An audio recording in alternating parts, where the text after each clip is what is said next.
Ainsi, si a désigne un nombre positif, la racine carrée de a est le seul nombre positif dont le carré est a. Ce nombre, comme on le sait, on le note racine de a. Et si a est positif, on a, comme on vient de le voir, entre parenthèses racine de a au carré est égal à a. Par exemple, racine de 0 est égale à 0, racine de 1 est égale à 1. Et quel que soit le nombre positif a, on a racine de a carré égale à a.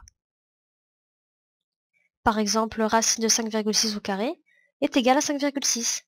Racine de 9, c'est égal à racine de 3 au carré, qui est égale à 3. Ou alors racine de 25, c'est égal à racine de 5 demi au carré. Et oui, puisque 5 au carré nous donne 25, et 2 au carré nous donne 4. Ce qui vaut du coup 5 demi. Enfin, quand tu utilises ta calculatrice, tu peux constater que la touche racine va te donner soit une valeur exacte, soit une valeur approchée. Par exemple, pour racine de 121, la calculatrice va afficher 11, c'est une valeur exacte. Mais pas pour racine de 2, on obtient une valeur approchée.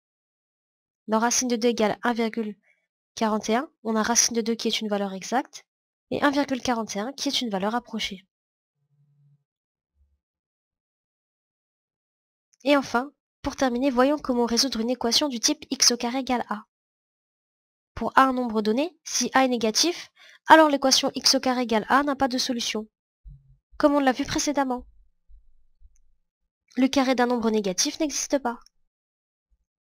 Si a égale 0, par contre, l'équation x au carré égale a une unique solution qui est x égale 0. Et enfin, si a est positif, l'équation x au carré égale a deux solutions, x égale moins racine de a et x égale plus racine de a. Par exemple, résoudre l'équation x au carré égale moins 1. Eh bien cette équation n'a pas de solution. Mais pour x au carré égale 11 par contre, eh bien cette équation a deux solutions, x égale moins racine de 11 et x égale racine de 11.